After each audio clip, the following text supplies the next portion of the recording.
you like this one? You like this transition? Yeah. That's you, Marty. Hey. There's I remember that. There's me. That's my roaster. Sweet. That was awesome. That was the first time I had seen that intentionally. I wanted to be pleasantly surprised. That was cute. Thanks. Yeah. You see the participant thing in there? No. All right, we're good. Hey, so today we're talking, Marty, we're going to be talking about pressure. So again, my name is John Ferguson. I am the North Central SCA US chapter coordinator. And I also work at the Arbor Day Foundation for the Arbor Day Coffee Program, where we kind of source shade-grown coffee and do a couple things, with planting trees and around the world and mostly in the United States too. And Marty, introduce yourself and we'll sure. Marty Rowe out of Kansas City, run a service company within the coffee industry. And we also have a training facility that we are training technicians how to keep all that equipment running. All right, so like our theme of this Coffee Tech Doc is every Tuesday at 10 o'clock a.m. Central Time. We're going to be doing this, trying to stream live on Facebook. But sort of here's what I like to say: if you get by with a hammer and cold tap water to brew coffee, perhaps you don't need to join us, but we would highly recommend that you do. So we're going to field some tech calls today, some service calls, and then we're going to kind of dive into our topic of the day, which is pressure. And that's a wide conversation to dive into. It's a huge can of worms, and there's multiple worms within that, or multiple cans within the can, and multiple worms within each one of those cans. That's about all I'm going to say, right? Not to mention the rabbit holes. Oh, I didn't even talk about the rabbits. All right. Yeah, worms and rabbit holes. All right, so Paul is from Lincoln, Nebraska, and he owns MoJava. Paul, are you there? Hi, John. Holy smokes. This is working out. Marty, can you hear Paul? Yes. Hello, Paul. Hey, Paul. All is well up there in Lincoln. Everything's great. Good. Hey, could you introduce yourself and kind of tell us real quick about who you are and what's going on? And I got a photo for us. Okay, yeah, so I'm Paul with MoJava Cafe. I started MoJava about 26 years ago. Been roasting for roughly 20 of those years. Expanded the shop into about triple the size of what it was when we opened, and dabbled in a little repair work, and that's about it. Well, hey, so this is a cool little conversation we're going to have here. This is a quick one, Marty, and let's see how is that this a warning? goes. What happened here? Oh, is that for me? That's for you. See that? I'm circling. Okay, I see that. What's going on? Not a fruit fly. What's going on right there? That's a high limit thermal safety switch. It's got the two wires going to it. And its purpose, what it does is it senses whatever it's up against, and in this case, a boiler. It's designed to trip or kill the circuit if it gets too hot. But the problem with this one is, see that dark spot? That's got a loose connection on it. And I'll bet what brought you to this is that tripped, not that the boiler got too hot, but because the boiler was at running temperature, that connection that is running current through it was loose, generated a little bit more heat, and I'll bet that safety tripped. Not that the boiler was too hot, but the combination of the boiler being at temperature and the added heat of that loose connection would trip that safety. Hey, Paul, how did you come about looking at that, and what was the issue that kind of brought you to kind of looking at that and asking us about it today? Okay, so on Sunday, my staff called and indicated that we had lost water to all of our softened equipment, espresso machine, coffee brewer, whatnot.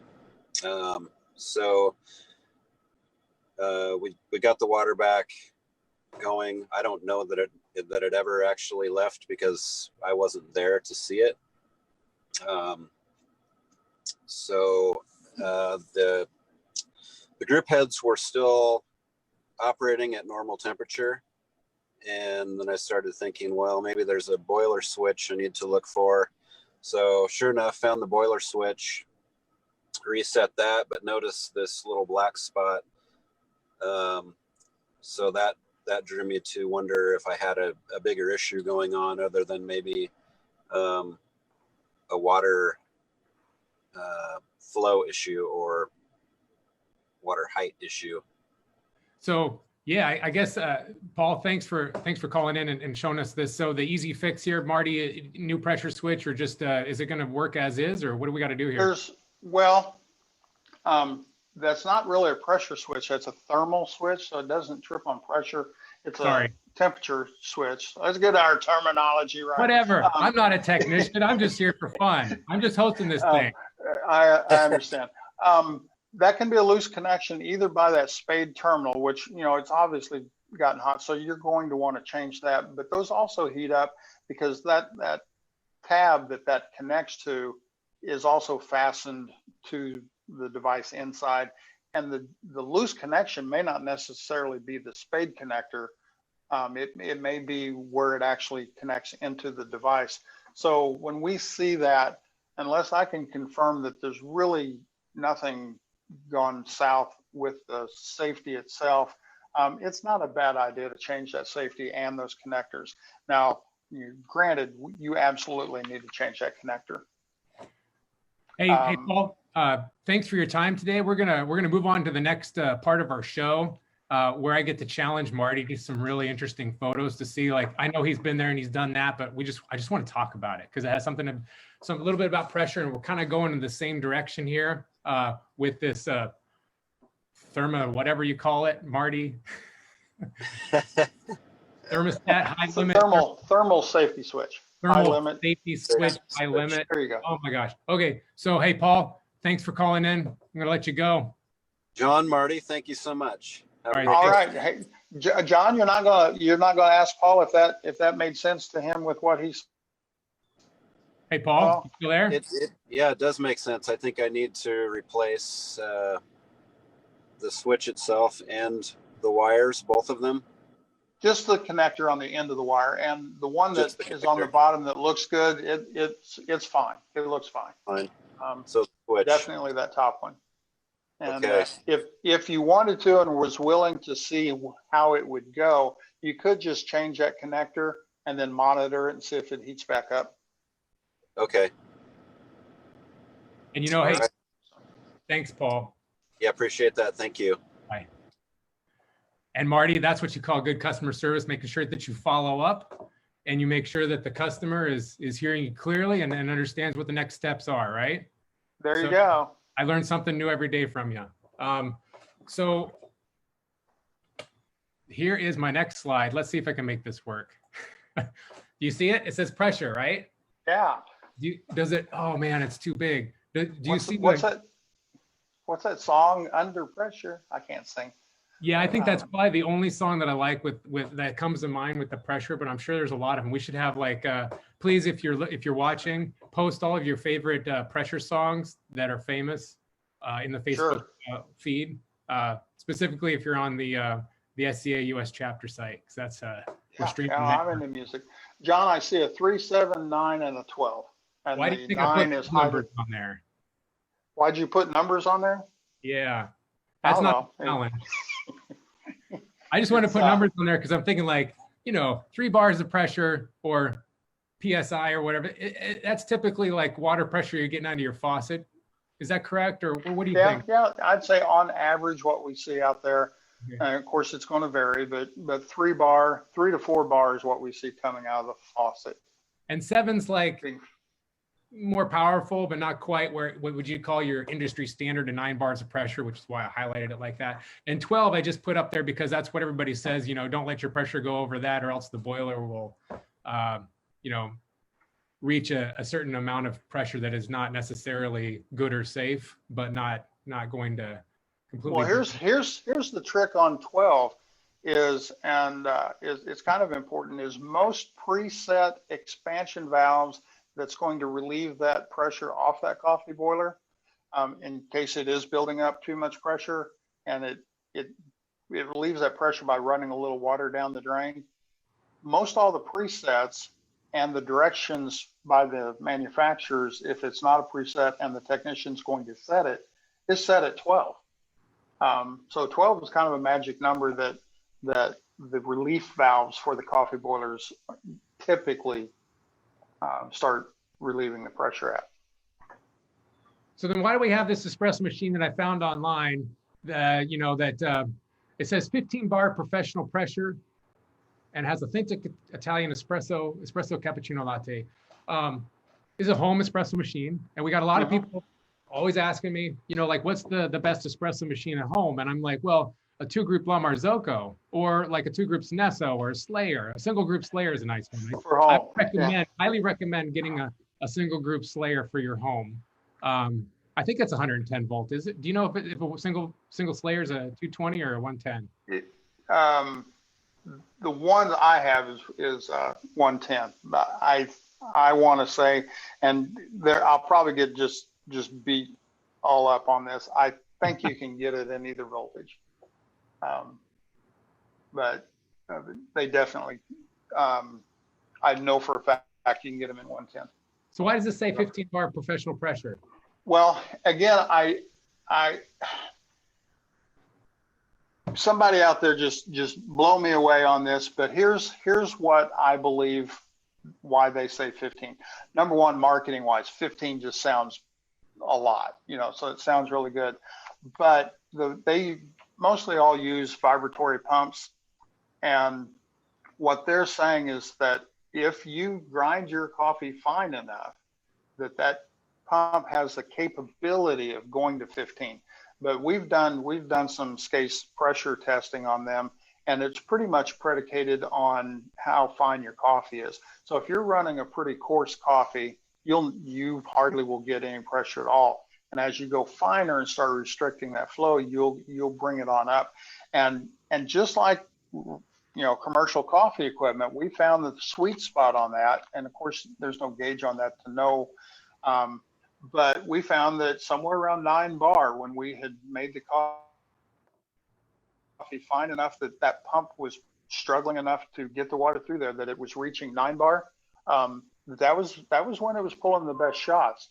If we choked it down to where it actually met its match that the pump was capable of 15 bar, it was over extracting the coffee. So I think they say 15 just because that pump's capable of that.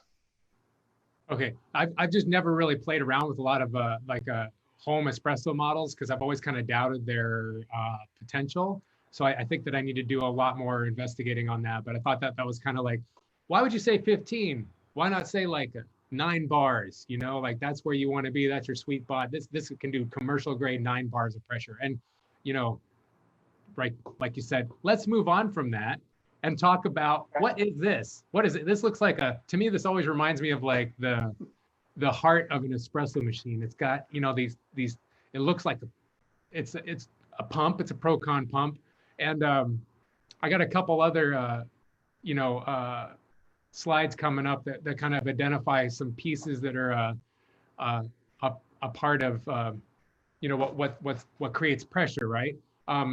Sure. So I'm not sure if we want to go into like how this one works yet, because we've got a special guest, David Easley, that's going to be joining us pretty soon. And I think we're going to talk about that with him and with you. But the challenge today is looking at this. And I've always wondered, like, why is the copper always like squiggly? Like why do they wrap it around like that?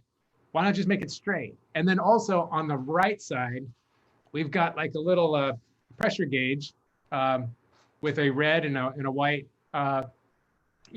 gauge there, and the one on the bottom is at 3. Can we fix that? Is there something wrong with this, or what happened there? Well, probably what has happened. Let's start with your gauge at 3. Chances are what happened to that gauge, because obviously it's not hooked to anything, and so it should be reading 0 on both of those gauges. If it's not hooked to anything, it should be reading 0. But if it's at 3, chances are what happened was that gauge got overpressurized. The other option that it might have happened to it is that machine may have frozen. because there's moisture inside there's two little tubes, and think of those tubes. The balloons, the long balloons that they make animals out of, and the more you blow it, the more they get straight. Yeah, there you go. That's called a Bourdon tube, and that tube wants to be crooked unless you put pressure on it, and then it wants to be straight. And by that movement that is being created by that pressure difference, it's attached through gears to a needle, and they utilize the energy of that movement to position that needle. But what will happen is that tube, similar to a balloon, if you overpressurize it, it's going to deform. And that's what's happened to that, is it's been overpressurized either by getting frozen or actually overpressurized to the point that it actually deformed that Bourdon tube. You can fix it per se, but I guarantee it's not going to be 100% accurate after that. We have. Don't tell me that. Don't tell me that, Marty. I wanted to fix this right. If you want to fix it right, you need to replace that. Well, guess what? I did replace it, so it's fixed. So, is it fixed? You could test it if you had a known working gauge and you hooked it up to the same. There you go. Using an external gauge, you could verify the two if you have one that you know is accurate, and then see if it reads the same. I have seen some that are fixed that they just don't respond there. You're accurate at 0, but when you start getting up to 9 bar, they could be a bar or two off from each other. Yeah. Well, I just wanted to do it like a quick shout out to, SCASE, having that, another tool to measure whether or not you're getting proper pressure is somewhat essential in a sense where if you have a gauge like, this, that I say, is it fixed? Not only did I put it back together and I put the needle at 0, hoping, well, that's probably fixed. It's like, maybe trying to fix a watch without actually, working on the gears, and Sure. and correcting So the John, balance. let me But I also did ask you something this, else. because I've seen both. I've seen notice- some work, some didn't work doing that. Did yours work? Did you test it? No, I haven't yet. But did you notice I did You didn't something test it else? against Do you notice what else I something did? else. I changed something. The red dial is on the red, and the white is on the white. And originally, the white. Originally it was the other way around. Yeah. Anyway, that's the only way I was going to try to trick you, man. That's the only thing I could do. Like do like. That's the only trick. But we're back to this slide, and we're talking about this like coil, this copper coil. What's going on there? Why is that necessary? Well, I come from the heating and air conditioning field, and typically there's a couple of reasons that you'd have a coiled coil like that. One is they don't know, the manufacturer of the gauge, they don't know how far away from the connection point to the gauge is going to be. So there's no said specific distance, because I see. it could be a ton of different applications.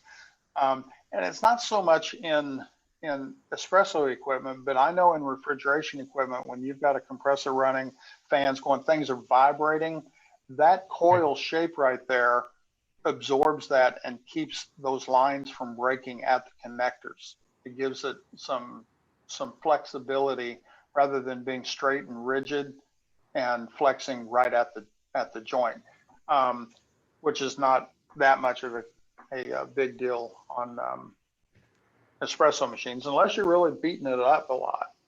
Well, I think, Marty, we've got to the point where I think that, is it fixed? And I think that your answer was, it depends, right? Like you haven't tested it, so how do you know?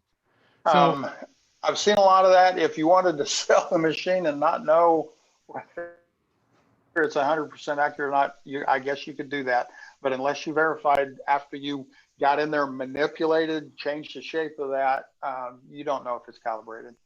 Well, hey, I'm going to invite David Easley into the conversation now and see if he's still awake. We kind of put him on hold for about 20 minutes, so hopefully we're still here. It does say we're joining, but this next slide, I guess we're just going to kind of dive right in with David Easley. Hey, David, are you there? Well, there you are. Hey, David, how you doing? Good. David Hello, Easley, David. all the way from Seattle, making it to Central Time, which, you know, Seattle, what, it's about 8:23 in the morning there. So thank you for getting up and bright and early like all the great technicians do, at work early. And tell us a little bit about yourself, your background, and then we're going to dive into these things I've got, like what's pre-infusion, what are these jets, whatever. So let me get some background from you, and then I'll let you and Marty kind of go to work on this one. All right. Well, my background is I've been in coffee since 16 years old. It was a summer high school job, working on the bench, you know, fixing coffee brewers, and I just kept at it. So my original roots are in office coffee. So the company that I eventually became a manager of, a service manager, is First Choice Services, which is nationwide now. And then eventually I moved up to the Northwest and started my own business up here and got more and more into the espresso side of things. So I've had this business for 22 years now. It's about 90% of my business is actually espresso equipment related now. Hey, David, were you able to watch what we were showing? No. Okay, well, that's great, because now we're just going to throw you right into these little, I guess what you call them, jets, Marty? I don't know, David, what would you call these things? Anyway, we were talking about pressure just a little bit. We're, let me back up and I'll just show you. Is this fixed? Basically, I had a problem here where originally I had this pressure gauge that was stuck on 3. And then Marty said that, no, it's probably not fixed because I haven't tested it yet, because I took it apart. There you are. And I played around with it a little bit. And then I put it back together and I just put the dial on 0, but then also switched the colors. And then we kind of, led to this. You probably might want to get a scase of some sort, so then you can actually see whether or not it's reading properly.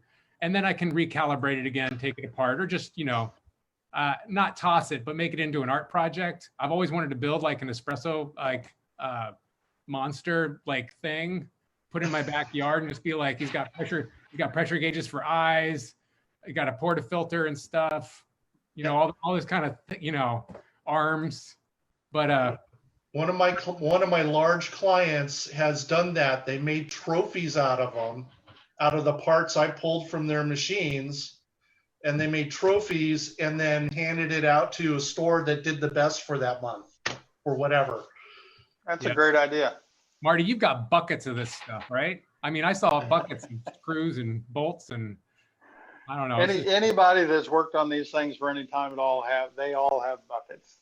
Yeah. Hey, so I got this slide up and I wanted to talk about it because we're talking about pressure. And we talked about a little bit about the Procon pump, not really. I just showed you, I thought it looked like a heart and there's water coming in and water somehow gets pressurized and it comes out of the machine and then it goes through the machine and it hits, a point of,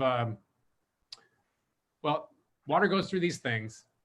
Marty, would you tell me, or actually David, could you explain to me what a Procon pump is? So Let's a get David in. Procon, so it's a rotary vane pump.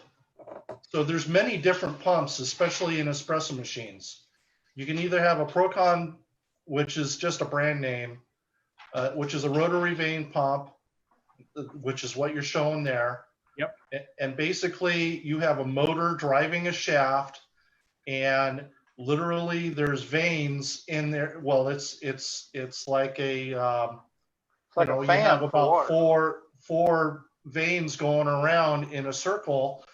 So it's grabbing the water. The chamber gets larger than smaller.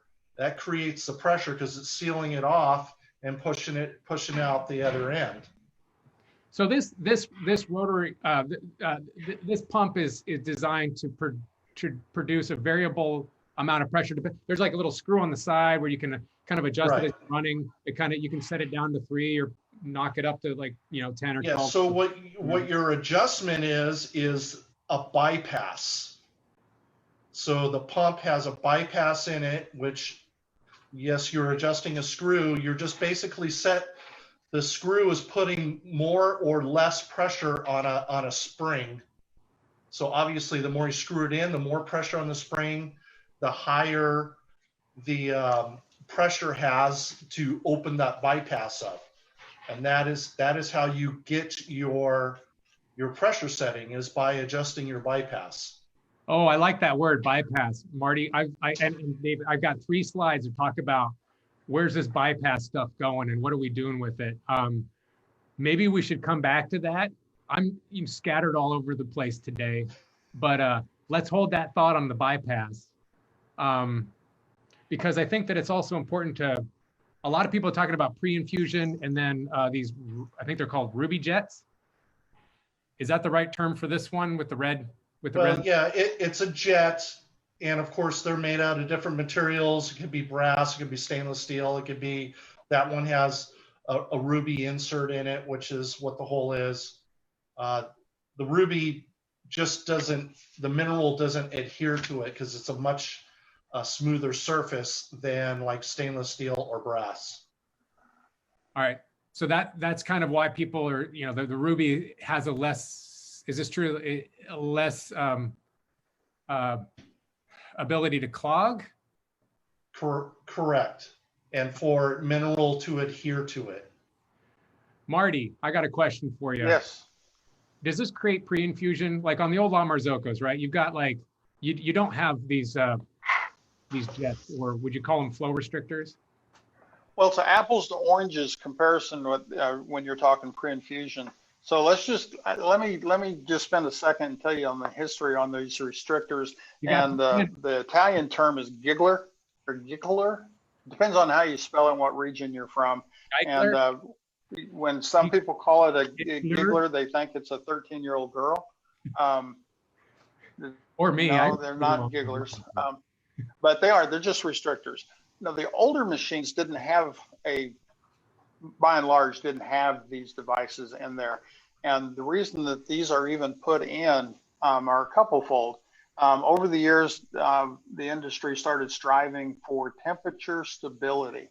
And we knew that, and they knew, that if you're bringing cold water in really fast and say between shots, you're rinsing your portafilter out, if you're flushing a large amount of water through that duration, you're introducing into that hot boiler some cold water at a large quantity, which would shock that boiler and you'd get clouds of cold water. And so thusly your temperature stability wasn't there.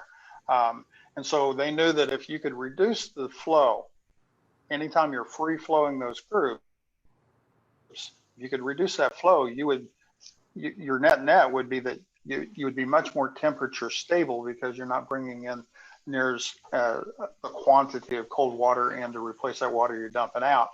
The other reason for that benefit is without that, when your brew valve opens up, there's a pretty good rush of water into the top of your puck that you've painstakingly pressed and made even and knocked off the grinds, and you just love that puck, and you throw that in there and then you fire hose it with a big gush of water. They found that if you restrict that flow, that you actually would channel less, or you wouldn't damage that puck with the initial rush of water going into that. So that was the 2 big reasons for that. The downside is this is a really good bottleneck to clog up.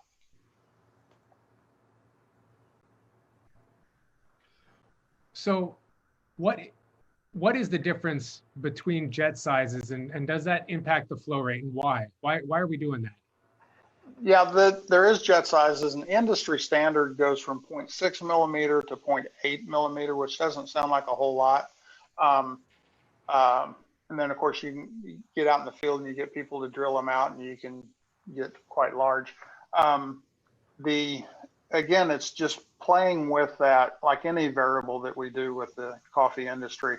It's playing with that flow to see what benefits you get out of it. Obviously 0.6 millimeters, a smaller hole, and so you're going to have a slower initial impact, and then it'll start to flow through your coffee slower. So it's a slower process, slower startup. Point 8 is going to be a little bit larger, and no giggler at all. It's going to flow, quickly. So yeah, I'm kind of curious, like, so, at the end of the day, these can get clogged, and I'm kind of curious, like, how do you know that that's what's happening? As far as, if they get clogged, what would a typical sign of clogging on a machine be? And is there any anything prior to removing these jets that would perhaps cause the same issue? Sort of like, I could dive in and be like, oh, water is not coming out at the same. Is that? And that's a good telltale sign. Every machine, as per manufacturer, and this information is probably not available to most people, but there's a free flow measuring. In other words, if you just put a glass underneath with no portafilter and you start that group, you should be able to measure a certain amount of milliliters per second. And say 30 seconds gives you 30 milliliters or whatever that is. That should correlate to the factory expectation. If you don't have that, your best bet is just like you said. If you compare it to your other groups or another known machine, if you've got mismatch in that flow rate in a 3 group, and you've got one that's flowing really slow and the 2 are flowing really fast, then there's a good chance that this or somewhere in that hydraulic line there, it is clogged. This is one of the first things that do clog, but it's not guaranteed that that's where it's at. But yeah, a mismatch, like you said, a mismatch in your flow rates, free flow rates, is a first line indication that's happening. Well, so hey, David, we were talking about different on the phone yesterday, kind of like a precursor to the meeting. We were talking about different types of pressure, as far as there are so many different types of pressure profiling. Then you have variable pressure pre-infusion. There's a standard pump, which is a Procon, which does like mainly like this 9 bars of pressure. Right. Yeah. So when you mentioned bypass, what is this malarkey on this Procon pump? So that's Synesso. What they have done to achieve multiple pressures within a group, they have basically 3 different stages. One is without a pump, one is with the pump, and one is with the pump with that little that is a secondary bypass, is what that is. So what they're doing is usually on the first state is they're using the secondary bypass to create a lower pressure to your brew group. So on this photo to the left, do you see it with the black handle? Yeah, that's actually just a pressure regulator. And that is actually before the pump. So this is not what we're looking at No. What about this box? Yes, that is what you're looking at right there. And that hooks into right about here. You see it right behind the pressure regulator. Right there. Yes. Yeah. So water's coming in here. That's the output. So that's going to the machine. Yes. And this is where the water is coming in. Yes. And this black adjustable knob is to make that adjustment. That is to make an adjustment just on your normal water pressure coming to the machine. I see. So, you want to get that under control too, right? So you're wanting to, well, especially in a machine like this, because like I said, there's 3 phases that they can do it without a pump. Well, you want that initial phase where there is no pump. You need to have a stable pressure there. So if your building is at 60 PSI, normally you would set those at roughly around 40 PSI. just to get a stable pressure, so you're not getting fluctuation in that first infusion state. I think it's kind of important to maybe back up a little bit for people who might not understand as well as I. That espresso machines have, different amounts of, different ways of introducing pressure into an espresso machine. You've got the single boiler, you've got a double boiler, and then you have, in the case of Synesso, I guess we'll take it another level here, that each individual group head has its own dedicated pump to the coffee boiler. Correct. And that's kind of a very, kind of a unique situation, because a lot of machines at one point only had one Procon pump for the whole machine and would have to share individual, all of that pressure or all of that ability, the capacity of that pump for all different brew heads. And there was sometimes of loss of pressure in one while you're using the other one, or maybe the yeah. So that's the purpose behind this, right? To regulate or to guarantee like consistency and pressure and temperature. Yeah, like with any design of a machine, one size does not fit all as far as like pumps go. So you'll see pump sizes ranging, and a lot of times you can't really tell by looking at them, but they're going to range anywhere from 50 gallons per minute, or I take that back, 50 liters an hour to 300 liters an hour is the range. Most commonly you're going to see in a 2 and a 3 group is a 200 liter hour pump on there. So in general, the design of the machine should withstand multiple groups being run.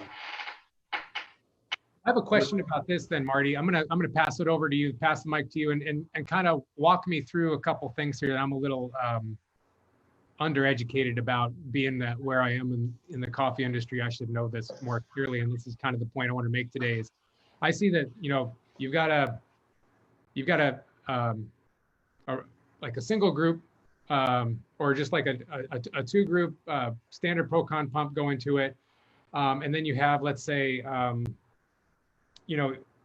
guess a Synesso in a sense, where you have dedicated pumps to each group head.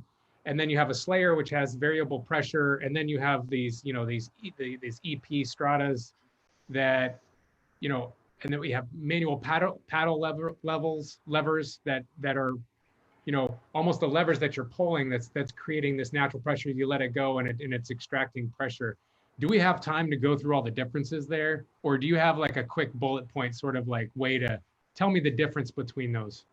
Well, you're mixing a lot of stuff here. What we might want to do is let me send you between now and the next show, breaking that down. I can go real quick and go down a little rabbit hole on each one of your items there and add my 2 cents worth in. Standard Procon pump, we call it Procon. That is just a brand name, but it's just a standard rotary style pump. Most commonly used in commercial and upper end home units, that supplies the pressure. Wouldn't even need a pump if we could get 9 bar consistently out of the wall, but we can't do that. So that pump does that. Now, pre-infusion has nothing to do with a pump other than it's the flow of water at a lower pressure to the coffee. That is, it could be with a pump or without a pump. Most commonly, it's without a pump rather than restricting the flow of the pump. That's your pre-infusion, which is basically a wetting of the coffee at a lower pressure before you actually turn the pump on and raise it up to the standard extraction pressure to finish the extraction. Now I'm going to add a little dot below that dot, and that's pre-brew. You mentioned Slayer. Slayer does, their form of pre-infusion is actually labeled pre-brew because it's not a lower pressure, it's a highly restricted lower volume. And so it starts out at a lower pressure, but as your puck expands and starts restricting, it has pump pressure behind that it naturally can build up to. So it's not a restricted flow It's a restricted flow, not a restricted pressure. So we can dive into that and spend an hour just on the difference between pre-infusion and pre-brew. You can tell I kind of just threw this together, and I wasn't really, Sure. Too organized on thinking about this, but No, you're fine. and I Now was the thinking, pump, pump with the bypass. David, you mentioned that before, but Marty, yeah, you know where I'm going with this is sort of like I think with Synesso or with other, like you said, like with all these standard pumps that, I know Procon, the brand name. Sorry, I should, I'll no advertise for them. it's okay. That's free advertising, right? Procon, they're all over the place. But with the bypass, like you said, with the standard pump that, what David was saying, like you can adjust that, but then there's another one. Is there another function there with another layer of bypassing that you can feed into in the Synesso world where you have like building up these bars of pressure and then you kind of build back down? How does that work with the bypass? Well, you're talking about, I think you're describing Synessos, where they have not only the internal bypass that David did a great job of explaining that within the pump, but Synesso also uses an external bypass that allows you to, by opening and closing an electronic valve, pick a third pressure setting on that. But I do want to add, David had sent me a little message, and thank you, David, for that. Some pre-infusion is done not necessarily with a reduction of the pump, but there's chambers inside the hydraulic system that's full of air. In some machines, not all, but in some machines, they get that pre-infusion by having an emptying chamber that the pump has to fill and start compressing the air in there before it allows the water to go through the coffee. So it's kind of a soft start, if you will, of the extraction process to create a pre-infusion. So it's just a chamber, if you will. Thank you, David, for that. Then getting down to variable pressure, there's machines out there with variable speed pump motors so that you can vary the pressure. There's also variable, you talked about levers and things. You can vary the pressure by varying the flow manually. So what that basically is how are we going to introduce water to the coffee? And are we going to leave it the same pressure, 9 bar all the way through it, or utilize a variable pressure throughout the extraction to get different flavors out of it? And there's different methods of that, from, like I said, variable speed pumps to manual open and close variable valves that you would move, which takes us to the manual paddles. Manual paddles and levers are actually a couple different rabbit holes too. The true manual paddles is really just a valve that goes from 0 to full open and increments along the way, not steps, but variation. The further you move it, the more you're flowing on that. Where levers, most of your commercial lever machines, what you're doing is you're pulling the large lever and you're allowing a chamber to fill with water. And then when you, like you said, you release that, what's happening, and there's a large spring in there that now will push that water that you put into that chamber, that pushes the water through the puck. And so it doesn't vary. It's just you bringing it down fills the chamber, you releasing it allows the piston to be pushed by the large spring. So can you see where you mixed a whole lot of stuff there? Oh, totally. I mixed, all these different types of pressure water. I don't know what I'm talking about. So like, if you have any further questions, reach out to David Easley or Marty Rowe with these questions. Do not reach out to me because I will just tell you to reach out to them. I have a question, ask us a question. I'm, still trying to juggle a bunch of stuff with like Facebook and Zoom and whatnot. So I'm asking myself this question to you all. Does elevation impact extraction? If so, does changing pressure matter? Anybody want to take that? Is that a no? And then we move on, or yes? Yeah. David, jump on that. Yes, it does, but it's more affected on temperature.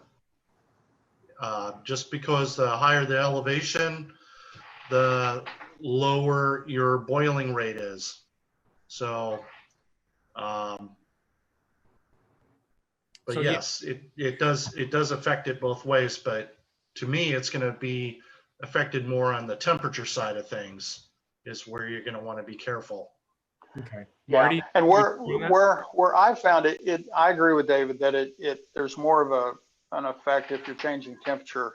There's more of a cause and effect in your taste profile from that than you do with pressure, because you're actually under control of the pressure as it's entering into that.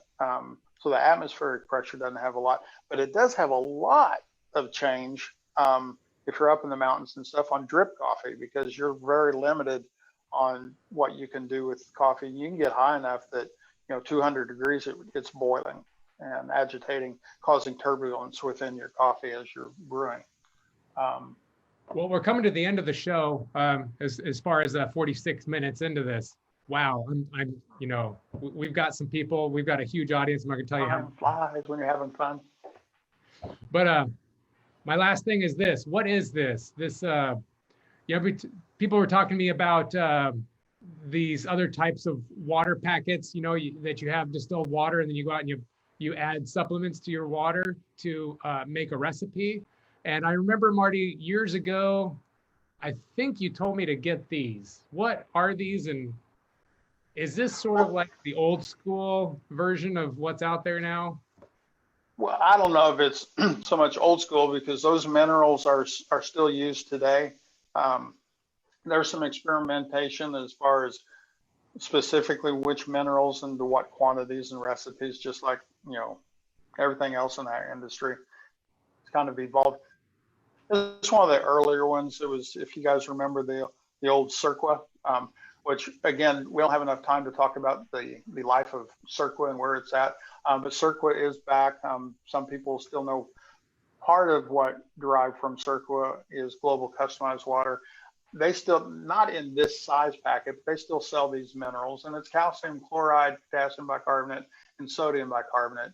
That's the three minerals that can make up an ideal soup, if you will, to put in water that is distilled water, or that you've ran through an RO system that take all the local minerals out of it. Because in your local mineral water, you don't know what's in there. You don't have any control over what minerals or what quantities or what ratios. But David Beeman is who developed that blend right there.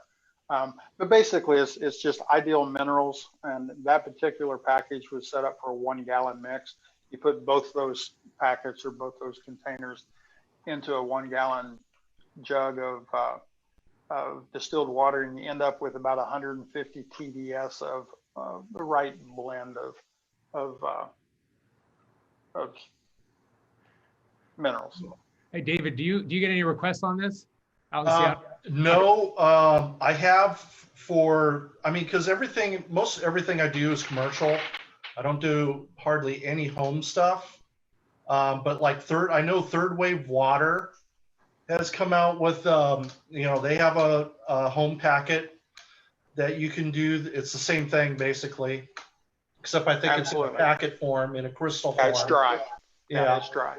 And then they also have a commercial application where they have a reverse osmosis setup, and then they have a mixing chamber that it just pre-doses after so many gallons. And it's an expensive system. It's probably the most accurate way to get if you're looking for a formulated water, it's going to be the most accurate way versus having reverse osmosis with bypass. But yeah, so I've seen the systems.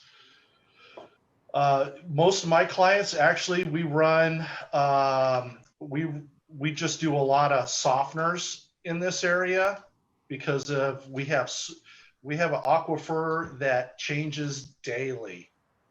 I mean, one day we could be at 7 grains, the next day we can be at 14.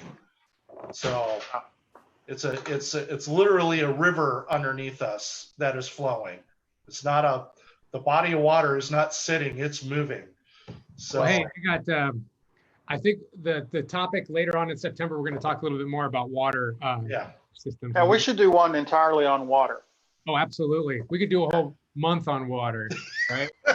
I'm still trying to figure out how to like actually stream this thing live, let alone, you know, make a PowerPoint that makes any sense, talk about pressure, because that stuff's complicated. And I think we got somewhere. I'm not sure where we got somewhere, kind of like a, and I appreciate everything you did. I'm sorry I kind of jammed all that stuff into that one PowerPoint. That was, Oh, you're fine.